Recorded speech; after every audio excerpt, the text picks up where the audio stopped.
الحمد لله رب العالمين وبه نستعين وعلى من تبعهم بإحسان إلى يوم الدين أما بعد أعوذ بالله من السميع العليم من الشيطان الرجيم بسم الله الرحمن الرحيم إنما الحياة الدنيا لعب وله وزينة وتفاخر بينهم وتكاثر في الأموال وقال النبي صلى الله عليه وسلم کن فی الدنیا کأنک غریب او عابر السبیل الی آخر الحدیث۔ ہر قسم کی تعریف و توصیف، کبریائی و بڑائی، وحدانیت، عزت و جلال، شان و شوکت سب اس رب وحدہ لا شریک لہ الملک لائق و سزاوار ہے، جس نے انسان کو ایک مقصد کے ساتھ، جنات کو ایک مقصد کے ساتھ اس دنیا کے اندر پیدا کیا۔ اللہ رب العالمین نے انسان اور جنات کی پیدائش کا مقصد سورہ ذاریات میں فرمایا وَمَا خَلَقْتُ الْجِنَّ وَالْإِنسَ إِلَّا لِيَعْبُدُونَ، ہم نے جن اور انسان کو صرف اور صرف اپنی عبادت کے لیے پیدا کیا ہے۔ وہی اللہ ہے جو ہمیشہ سے بے مثال ہے اور ہمیشہ بے مثال رہے گا، کیونکہ اللہ رب العالمین نے قرآن مجید کے اندر اپنی تعریف الگ الگ انداز میں بیان کی۔ کہیں فرمایا وَسَبِّحُ لِلَّهِ مَا فِي السَّمَاوَاتِ وَالْأَرْضِ، اے غافل آدم کی اولاد، دنیا کے اندر جتنے بھی مخلوقیں ہیں، کچھ کو تم جانتے ہو کچھ کو نہیں جانتے، ساری مخلوق اللہ رب العالمین کی تسبیح و تحریم بیان کرتی ہے۔ خود اللہ رب العالمین نے فرمایا الحمدللہ رب العالمین، سب تعریف اللہ ہی کے لیے ہیں، الرحمن الرحیم، جو رحم کرنے والوں کا رحم کرنے والا ہے، مالک یوم الدین، قیامت کا دن کا مالک ہے۔ مختصر سی تعریف کے بعد درود کا نزلانہ ہوں تو میں علیہ السلام پر خصوصاً بالخصوص میرا آپ کے آخری نبی احمد مجتبی محمد رسول اللہ صلی اللہ علیہ وسلم کی ذات گرامی پر اللہم صلی علی محمد وعلی آل محمد کما صلیت علی ابراہیم وعلی آل ابراہیم انک حمید مجید، اللہم بارک علی محمد وعلی آل محمد کما بارکت علی ابراہیم وعلی آل ابراہیم انک حمید مجید۔ میں نے آپ لوگوں کے سامنے قرآن مجید کی ایک مختصر سی آیت آپ لوگوں کے سامنے تلاوت کی۔ انسان یہ دنیا کو کامیابی سمجھتا ہے، کیونکہ انسان جو دنیا کی رنگینیوں کو دیکھتا ہے، بڑے بڑے بنگلے دیکھتا ہے اور اپنے اونچے لوگوں کو جب دیکھتا ہے کہ مالدار حضرات دنیا کے اندر سب سے آگے نظر آتے ہیں، تو انسان کو کیا لگتا ہے کہ یہی دنیا ہے جو میرا آپ کا ٹھکانہ ہے۔ لیکن جب قرآن اور حدیث کا ہم مطالعہ کرتے ہیں تو پتہ چلتا ہے کہ دنیا عارضی ہے۔ سورہ نساء، سورہ آل عمران کے اندر اللہ رب العالمین نے فرمایا کل نفس ذائقۃ الموت انما توفون اجورکم یوم القیامہ فمن زحزح عن النار وادخل الجنۃ فقد فاز وما الحیاۃ الدنیا الا متاع الغرور۔ ہر نفس کو موت کا مزہ چکھنا ہے، ہر انسان کو یہ بات اچھی طریقے سے اپنے ذہن میں بٹھا کر چلنا ہے کہ مجھے اور آپ کو ایک نہ ایک دن مرنا ہے۔ جب یہ بات اپنے ذہن کے اندر انسان صحیح دل سے، صدقے دل سے، سچے دل سے یہ بات کو ایکسیپٹ کرتا ہے کہ مجھے مرنا ہے، تو انسان کی زندگی کے اندر یہ دنیا خود بخود دور ہوتے چلی جائے گی۔ کیونکہ جب انسان کو آخرت کی فکر کرنا ہے تو اس انسان کو چاہیے کہ دنیا کی حقیقت وہ سمجھنا چاہیے۔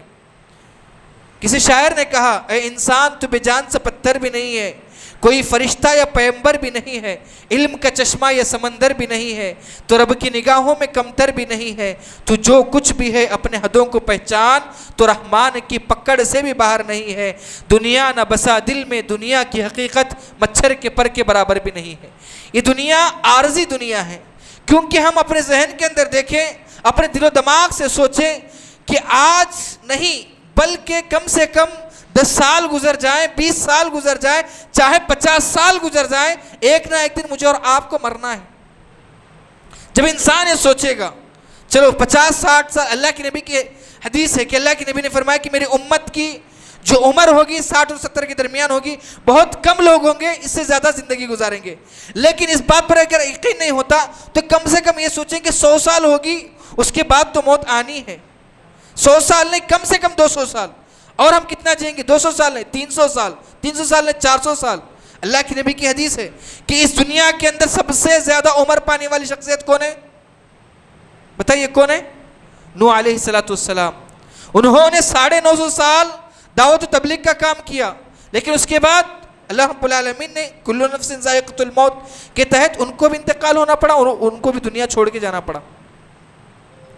لیکن ایک بات ظاہر ہے کہ چاہے آج ہو یا کل ایک نہ ایک دن جانا ہے.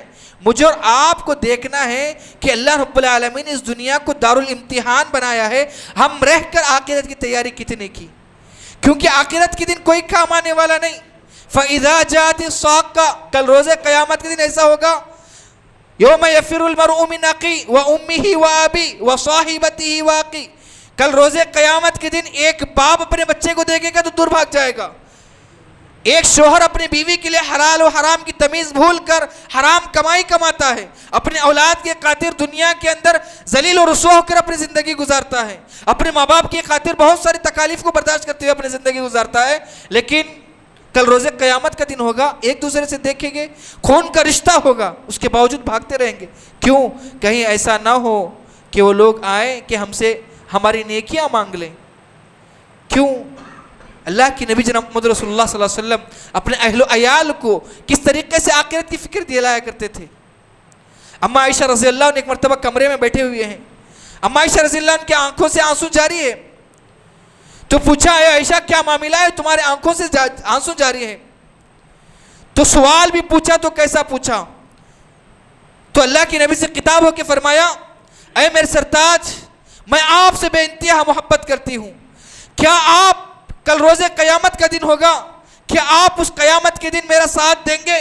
اللہ کے نبی نے کہا, اے عائشہ تم خود اپنی آخرت کی فکر کر لو, نماز کی پابندی کر لو, اپنی عزت و آبرو کی حفاظت کر لو. کل روز قیامت کا دن ہوگا, وہاں پر بھی یہ محمد تمہارا سرتاج جو دنیا کے اندر تم جو مانگو گے وہ سب کچھ دینے کے لیے تیار ہے. کل روز قیامت کا دن ہوگا, یہ محمد بھی تمہارے وہاں پر کام آنے والا نہیں ہے. اسی طریقے سے اپنی بیٹی فاطمہ رضی اللہ عنہ سے کہا, اللہ کے نبی نے, اے بیٹی تو دنیا کے اندر جو مانگ لے میں دینے کے لیے تیار ہوں, لیکن تو جو ہے اپنے آخرت کی فکر کر لے. تو اس غلط فہمی میں نہ رہنا کہ میرا باپ دنیا کا سرتاج ہے, نبیوں کا سردار ہے, کل روز قیامت کے دن میرا باپ میرے کام آئے گا, اس غلط فہمی میں نہ رہنا. اے بیٹی تو اپنے آخرت کی فکر کر لے. صحابہ اکرام رضی اللہ عنہ اجمعین کے اندر آخرت کی فکر ہوا کرتی تھی. اگر میں اور آپ یہ سمجھتے ہیں کہ وہ لوگ صحابہ اکرام رضی اللہ عنہ اجمعین غریب تھے, یہ ہمارا غلط علم ہے. صحابہ اکرام رضی اللہ عنہ اجمعین کی زندگی کے اندر بھی مال تھا, لیکن فرق اتنا ہے کہ وہ مال ان کی آخرت کے لیے آڑ نہیں آتا تھا. آج کل ہمارا مال ہماری آخرت کے لیے آڑ آتا ہے. عثمان رضی اللہ عنہ بڑے جلیل القدر صحابی, بڑے جلیل القدر صحابی, ان کے بارے میں اللہ کے نبی نے کہا تھا, مادار عثمان, اگر آج کے بعد سے عثمان کوئی بھی نیکی نہیں کرے گا تو جنتی. کیوں؟ جب اللہ کے نبی جناب محمد رسول اللہ صلی اللہ علیہ وسلم جنگ تبوک کا اعلان کرتے ہیں کہ جنگ تبوک کے لیے نکلنا ہے, تمہارے پاس جو کچھ ہے اللہ کے راہ میں لا کے دے دو. یہ بات سنتے ہیں, سننے کے بعد عثمان رضی اللہ عنہ اللہ کے نبی کے اعلان پر 950 اونٹ, 100 گھوڑے, 5.5 کلو سونا, 29.5 کلو چاندی اللہ کے راہ میں پیش کی. اگر صرف 5.5 کلو سونے کی اگر قیمت لگا لیں کئی کروڑ ہو جائیں گے. وہ لکھپتی نہیں بلکہ کروڑ پتی تھے. لیکن ایک دلیل ہمیں نہیں ملتی کہ عثمان رضی اللہ عنہ نے فجر کی نماز چھوڑی ہو. ایک دلیل ہمیں نہیں ملتی کہ عثمان رضی اللہ عنہ نے نماز بلا وجہ سفر کے بنا پر جو ہے نماز قضا کی ہو. کیوں؟ ان کے پاس مال تھا, لیکن فرق اتنا ہے کہ وہ دولت آخرت کے لیے کبھی آڑ نہیں آتی تھی. بہت سارے ایسے واقعات ہیں ہماری زندگی کے اندر جو آخرت کی فکر جب انسان کی زندگی کے اندر ہوتی ہے. صدقہ و خیرات میں آگے رہنا, صدقہ و خیرات میں آگے رہنا. یہی جنگی تبوک کا اعلان تھا جب اللہ کے نبی نے کہا کہ تمہارے پاس جو کچھ ہے لا کے اللہ کی راہ میں دے دو. یہ بات سنتے ہیں, سننے کے بعد ابوبکر صدیق رضی اللہ عنہ اپنے گھر جاتے ہیں, گھر میں کا سارا مال لے کے اللہ کے نبی کے پاس لا کے دے دیتے. عمر رضی اللہ عنہ جاتے ہیں, اپنے گھر کے اندر اپنے مال کو آدھا کرتے لا کے اللہ کے نبی کے راہ میں دیتے. لیکن قیس رضی اللہ عنہ بیان کرتے ہیں, ایک صحابی کچھ ایسے صحابی تھے جن کے پاس دینے کے لیے کچھ نہیں تھا, جاتے ہیں یہودیوں کے باغ میں جا کر کچھ مزدوری کرتے ہیں. مزدوری کرنے کے بعد مزدوری کے طور پر کچھ چھوٹی سی کھجور کی پوٹلی ان کو مزدوری کے طور پر ملتی ہے. آتے اللہ کے نبی کے پاس آتے ہیں, آنے کے بعد دیکھتے ہیں کہ اللہ کے نبی جناب محمد رسول اللہ صلی اللہ علیہ وسلم کے سامنے مالوں کا ڈھیر پڑا ہوا ہے، بہت سارا مال پڑا ہوا ہے. کوئی خواتین جو ہے سونے کی بالی لا کے رکھ دی ہیں، عثمان رضی اللہ عنہ سونا لا کے رکھ دیا، ابوبکر صدیق رضی اللہ عنہ گھر کا سارا مال لا کے رکھ دیے ہیں، عمر رضی اللہ عنہ گھر کا آدھا مال لا کے رکھ دیے ہیں. پورا ایک دم مال بھرا ہوا ہے اللہ کے نبی کے سامنے. جو صحابی کھجور کی چھوٹی سی پوٹلی کو لے کے آتے ہیں، لے کے آنے کے بعد کیا دیکھتے ہیں کہ بڑا مال پڑا ہوا ہے، اس کھجور کی پوٹلی کو اپنی پیٹھ کے پیچھے چھپانے کی کوشش کرتے ہیں. تو اللہ کے نبی پوچھتے ہیں اے میرے صحابی کیا چھپا رہے ہو؟ تو کہتے ہیں اللہ کے نبی آپ نے کہا تمہارے پاس جو کچھ ہے لا کے اللہ کے راہ میں دے دو. اللہ کے نبی میرے پاس کچھ نہیں تھا، آپ کا اعلان سنا، میں نے فلاں یہودی کے باغ میں گیا، وہاں پر کچھ مزدوری کے طور پر تھوڑی سی کھجور مجھے جو ہے مزدوری کے طور پر ملی. میں نے سوچا لا کے میں آپ کے راہ میں دے دوں، اللہ کے راہ میں لا کے دے دوں، جس سے میرا رب راضی ہو جائے تاکہ میری آخرت سدھر جائے. تو کیا دیکھتا ہوں آپ کے سامنے مال کا ڈھیر پڑا ہوا ہے. مجھے شرم محسوس ہوئی، مجھے حیا آئی کہ میری کھجوروں کی کیا قیمت ہے، اس وجہ سے میں نے کھجوروں کو چھپانے کی کوشش کی. اللہ کے نبی نے اس صحابی سے چھوٹی سی کھجور کی پوٹلی کو لیا اور سارے مال کے اوپر رکھ دیتے. یعنی کہ بات ہی معلوم ہوئی کہ انسان کو اپنے آخرت سدھارنے کے لیے مال کی ضرورت نہیں ہے. انسان کو اپنے آخرت سدھارنے کے لیے کروڑ پتی ہونا ضروری نہیں ہے. اللہ رب العالمین جو ہے تقوی کو دیکھتا ہے، مجھے اور آپ کو بس اپنی زندگی کے اندر غور کرنا ہے. یا ایھا الذین آمنوا اتقوا اللہ ولتنظر نفس ما قدمت لغد واتقوا اللہ ان اللہ خبیر بما تعملون. اے ایمان والو اللہ سے ڈرو اور تم دیکھو کہ تم نے کل کے لیے تیاری کیا کی ہے. کل سے مراد کیا ہے؟ آخرت کے لیے تم نے تیاری کیا کی ہے. آخرت کے لیے اگر آخرت کی فکر ہمارے اندر ہوتی تو میں اور آپ فجر کی نماز کے اندر اپنی مجالس میں فل نظر آتے. فجر کی نماز میں کتنے؟ 1-2. لہذا مجھے اور آپ کو چاہیے کہ آخرت کی فکر کریں. دوسری چیز بتا کر اپنی بات کو ختم کرتا ہوں. دوسری آیت کا ٹکڑا یہ ہے کل نفس ذائقۃ الموت، ہر نفس کو موت کا مزہ چکھنا ہے. انما توفون اجورکم یوم القیامہ، تمہاری اجرتوں کا بدلہ، تمہیں جو نماز پڑھتے ہیں، جو صدقہ و خیرات کرتے ہیں، ہر ایک کی الگ ایک خواہش رہتی ہے. مولانا نماز پڑھتے ہماری پریشانی دور نہیں ہو رہی، ہم نماز پڑھتے ہمارے کاروبار میں برکت نہیں، ہمارے پاس پیسے نہیں، فلاں نہیں. تم جو نیک اعمال کرتے ہو اللہ رب العالمین دنیا کے اندر اتنی طاقت نہیں ہے کہ تمہاری اعمال کا بدلہ دے سکے. اجورکم یوم القیامہ، تمہاری اجرتوں کا بدلہ کل قیامت کے دن تمہیں ملنے والا ہے. اور کامیاب انسان کون ہے؟ جس کے پاس کار ہو، بنگلہ ہو، جس کے آگے پیچھے لوگ گھومتے، وہ نہیں. فمن زحزح عن النار، تم میں کا کامیاب انسان وہ ہے جو اپنے آپ کو جہنم کی آگ سے بچا لے. وَأُدْخِلَ الْجَنَّةَ فَقَدْ فَازَ، اور اپنے آپ کو جنت میں داخل کرتے وہ انسان کامیاب ہے. وَمَا الْحَيَاةُ الدُّنْيَا إِلَّا مَتَاعُ الْغُرُورِ، یہ دنیا دھوکے کا سامان ہے. یہ دنیا دھوکے کا سامان ہے. کیوں؟ یہ دنیا کے اندر ہر کوئی مطلب سے بات کرتا ہے، بنا مطلب کی کوئی بات نہیں کرتا. اگر آپ سے کچھ کام ہے تبھی میں بات کروں گا. علامہ علی نے کہا تھا خبر جس کی حدیثوں میں آ کر وہی زمانہ اب آ رہا ہے، زمین بھی تہور بدل رہی ہے، فلک بھی آنکھیں دکھا رہا ہے. ہوا ہے بھائی بھائی کا رہزن، حقیقی بیٹی ہے ماں کی دشمن. پسر نے چھوڑا پدر کا دامن، بہن کو بھائی ستا رہا ہے.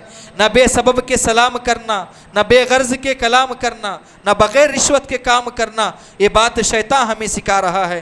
کھڑے ہیں سب ہاتھ باندھے، خیالوں میں سب اپنی اپنی، اگر کوئی پوچھے امام مسجد سے نماز کس کو پڑھا رہا ہے. یہ ہماری حالات ہیں، ہمارے حالات کو بدلنے کی ضرورت ہے. اپنے آخرت کی فکر کر کے دنیا کو چھوڑ دیں. دنیا ختم ہونے والی دنیا ہے، کیونکہ یہ دنیا کو جتنا لو لگائیں گے دنیا اتنی قریب آئے گی. کیونکہ اللہ رب العالمین نے خود دنیا بنانے والے نے کہا انما الحیات الدنیا لعب ولہ، یہ دنیا کھیل تماشا ہے.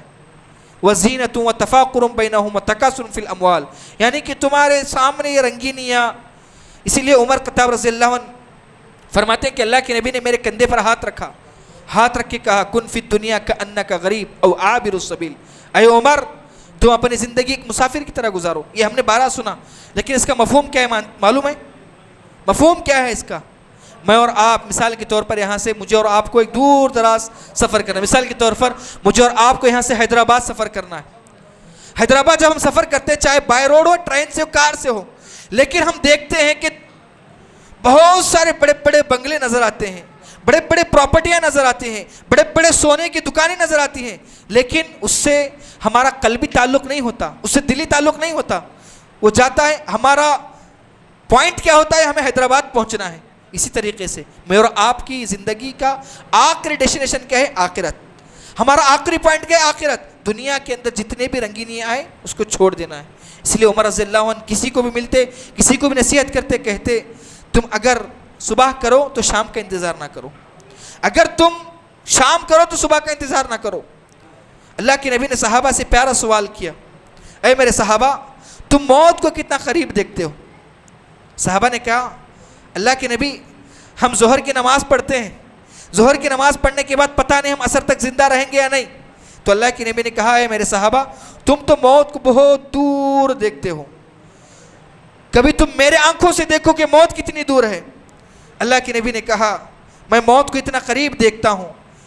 ظہر عصر کی نماز پڑھی، 1 رکعت 2 رکعت 3 رکعت 4 رکعت ہوئی، تشہد میں بیٹھے ہیں، تشہد کی دعا مکمل ہو گئی، ایک سلام پھیرا السلام علیکم ورحمۃ اللہ، دوسرا سلام پھیروں گا یا نہیں پتہ نہیں، میں موت کو اتنا قریب دیکھتا ہوں.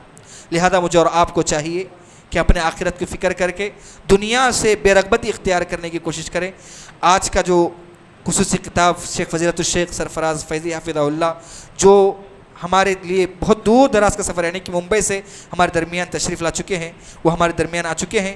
اللہ رب العالمین سے دعا ہے اللہ رب العالمین کئی باتوں پر عمل کی توفیق عطا فرمائے. وما توفیق الا باللہ وما علینا البلاغ. السلام علیکم ورحمۃ اللہ وبرکاتہ.